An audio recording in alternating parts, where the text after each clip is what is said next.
আমাদের দেশে যারা মানবাধিকারের করে তারা কিন্তু এসব কথা বলে না, এসব কথা বলে না, তারা এসব রেকর্ডও করে না। ফেলানি যে কে হত্যা করলো, ফেলানি খাতুনকে যে আপনার নৃশংস ভাবে হত্যা করছে, সে বিচার তো হয় নাই, সেই বিচার তো হয় নাই। আমি তো মনে করি যে ভারতীয় যে হাই কমিশনের সামনে রাস্তার নাম হওয়া উচিত ফেলানি খাতুন এভিনিউ, যাতে প্রতিনিয়ত তাদেরকে মনে করায় দেওয়া হয়। কারণ কি, আপনার যে এই বাংলাদেশের যে এই অধিকার, অধিকারকে বাঙালিদেরকে বাঙালিদেরকে বাংলাদেশিদেরকে বাংলাদেশকে তারা হেয় করে, সবসময় বলে কিছু হইলেই ক্রিমিনাল হলে বলে বাংলাদেশি। What is this? আমরা তো এটা করি না, আমরা তো এটা বলি না যে মাওরা খাদাও, আমরা তো এটা বলি না। কিন্তু তারা প্রতি মুহূর্তে অ্যাকচুয়ালি স্থানীয় যে বাঙালিরা আছে তাদেরকে তাদেরকে পর্যন্ত এরা বাংলা কথা বলতে দেবে না, এই নানা রকমের হেনস্থা করে।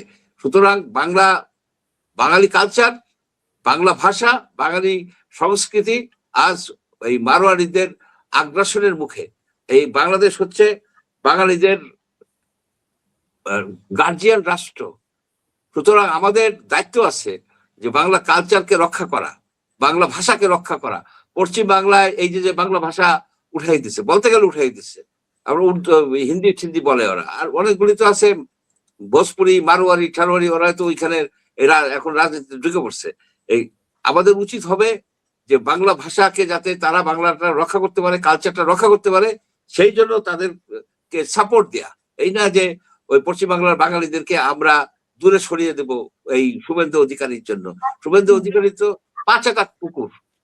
এই বললাম এই কারণে যে সে কিভাবে কিভাবে মসজিদ ভাঙতে যায়, কিভাবে দৌড়দৌড়ি করে করতে যায়, মুসলমানদের উপর অত্যাচার করে। ওরা তো ওই দেশেরই নাগরিক, দোকানপাট ভাঙতেছে, এটা কি একটা রায়ট পরিস্থিতি সৃষ্টি করতে চাচ্ছে। এবং যেন বাংলাদেশে আমরা এই ধরনের কিছু রেসিপ্রোকেট করি, তখন সে জাস্টিফাই করতে পারবে। আমাদেরকে সেই পথে নিতে পারবে না বাংলাদেশের জনগণ, কোনো অবস্থাতেই শুভেন্দু অধিকারীর মতো বা অমিত শাহের মতো হবে না। আমরা হব না, কখনোই হব না। আমি আরেকটি বিষয়, আমরা গতকালকে দেখেছি আইবি রহমান ছাড়া পেয়েছে, কিন্তু আজকে দেখলাম যে আওয়ামী লীগের বিশাল মিছিল। এর আগে আমরা ক্ষুদ্র ক্ষুদ্র মিছিল দেখেছি, কিন্তু আজকে যে বিশাল মিছিল, এই মিছিলের পেছনে আবার আইবি রহমান ছাড়া পেয়ে বলছেন যে সরকারকে ধন্যবাদ দিচ্ছেন। তো আবার আমরা এটাও শুনতে পাচ্ছি যে দীপু মনিও ছাড়া পাবে, তো ভারত থেকে আবার শেখ হাসিনাও ফেরত আসবে। তো এইগুলো কি এক একটার সাথে নাকি একই সূত্রে গা থাকে না? একটু ছোট করে যদি বলেন আপনার। আচ্ছা, আইবি রহমান যে সরকারকে দিল, সেখানে খুব ইন্টারেস্টিং জিনিস, তাকে কি ছাড়ে দিচ্ছে সরকার না বিচার বিভাগ? সে বলতে পারতো যে বিচার, আমি ন্যায্য বিচার পাইছি, সেজন্য জামিন পাইছি। জামিন পাওয়া মুক্তি না সম্পূর্ণভাবে, কিন্তু আমি জামিন পাইছি, বিচার বিভাগ আমার প্রতি ন্যায্যতা দেখাইছে, সরকার দেখায় নাই। এক। দুই নম্বর আরেকটা কথা খুবই ইন্টারেস্টিং, যে আমার মতো যারা নিরপরাধ আছে তাদেরকে ছেড়ে দিতে হবে। অর্থাৎ ওইখানে অপরাধীও আছে, ওরা নিরপরাধ, কিছু আছে অপরাধী। এইগুলি এখন নানাবিধ কথার জন্ম দিবে। আর মিছিল তো বড় হইতে পারে, আওয়ামী লীগ একটা বড় দল ছিল, বড় দল ছিল, এখন তারা নানা জায়গায় হেনস্থা হয়, তাদেরকে অনেক জায়গায় হেনস্থা করা হয়। তাদেরকে আপনি ধরেন এই কি বলবো, এই যে একটা শিশুকে পানিতে ফেলে দিল, এই পারিবারিক দ্বন্দ্ব, রাজনৈতিক কারণে তাদেরকে পানিতে ফেলে দিল। এই ধরনের ঘটনায় আওয়ামী লীগের লোকজন তো বিক্ষুব্ধ, তারা মিছিল করতেই পারে, কিন্তু মিছিল করা এই না তাদের রাজনৈতিক অধিকার তারা সহজে ফিরে পাবে। তাদেরকে কঠিন পথে যেতে হবে। কঠিন পথ হচ্ছে কি, তাদের যে দোষ ত্রুটি, তারা যে হত্যাযজ্ঞ চালাইছে, তারা যে হেলিকপ্টার থেকে গুলি করে মানুষ পড়ছে, তারা যে একটা রাজতন্ত্র চালু করছিল, তারা যে দুর্নীতির পাহাড় বসাই দুর্নীতির পাহাড় গড়ে তুলছিল, সেগুলি তো তাদের স্বীকার করতে হবে। তাদেরকে ওই ইনুসের এই যে থিওরি কি, এই রাইফেল রাইডার তাদেরকে এটা করছে সেটা করছে এসে বললে হবে না।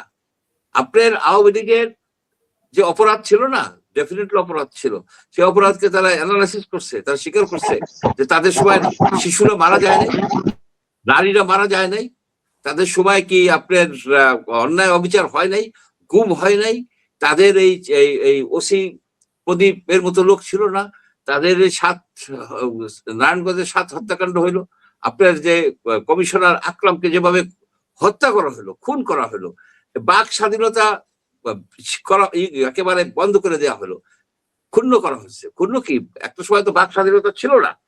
এখন সেইগুলিকে অ্যাড্রেস না করে ওই বিভিন্ন অলিগলিতে মুখে রুমাল বাঁধতে মিছিল করলে কিছুই হবে না, নাথিং উইল হ্যাপেন। তাদেরকে শুনতে পাচ্ছি যে এরপরে নাকি পরে দীপুমণিকে ছেড়ে দিতে পারে, এরকম একটা আওয়াজও শোনা যাচ্ছে যে আইভি রহমানের পরে দীপুমণি হয়তো ছাড়া পেয়ে যেতে পারে। দীপুমণিকে ছাড়বে কেন?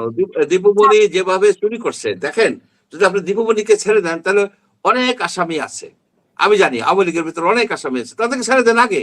তাদেরকে অনেকে ভুয়া মামলা দিয়ে রেখে দিচ্ছে। দীপুমণি তো বালু চুরি করছে, আমি তো তার সাক্ষী।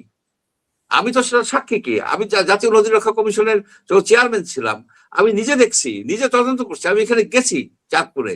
এই যে আপনার ডিসি অঞ্জনা, তৎকালীন ডিসি চাঁদপুরের অঞ্জনা খান মজলিস, সে করে নাই যে এই তদন্ত করে নাই এই যে ইসের আপনার ইউনিভার্সিটির জমিতে কেলেঙ্কারি করছে।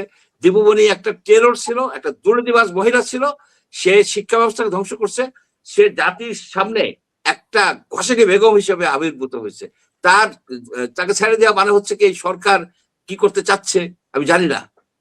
আসল অপরাধীদেরকে বিচারের আওতায় আনতে হবে। যেমন এই যে কেয়ারটেকার গভর্নমেন্টের যে কয়জন অ্যাডভাইজারের কথা শোনা যায়, তাদের বিরুদ্ধে অভিযোগ আনছে, একেবারে ক্রেডিবল অভিযোগ আনছে, ব্যারিস্টাররা আনছে, কই তাদেরকে তো আপনি তদন্তের মধ্যে আনতেছেন না। তার মানে কি সরকার যদি এইসব বিষয়ে লেনিয়েন্সি দেখায়, কোন রকমের দুর্নীতির বিরুদ্ধে অভিযান চালাইতে যদি হেজিটেট করে বা দুর্নীতিতে জড়াই যায়, তাহলে বুঝতে হবে বেশি দিন টিকতে পারবে না। কারণ এদেশের লোকজন যে এই শেখ হাসিনার বিরুদ্ধে এটা করছে, এই আন্দোলন করছে, আন্দোলন করার অন্যতম প্রধান কারণ ছিল দুর্নীতি। তার পিওনের 400 কোটি টাকা, এবং সে সেটাকে বলতেছে এই ধরনের তো হয় ঘটনা, আমি আইডি রেখে দিছি। এইসব কথায় মানুষজন ফুসে উঠছে। এই সরকারকেও আমি ওয়ার্নিং দিব, তারা যেন এই দুর্নীতিবাজদেরকে কোনো অবস্থাতেই ছাড় না দেয়। যদি ছাড় দেয় তাহলে আমরা যে তাদেরকে যে সহায়তা করছি, মানে সাপোর্ট করছি, এখনো করে যাচ্ছি, সেটা কেউ করবে না, ধীরে ধীরে সরে যাবে, যা খুশি করুক, কাজ হবে না।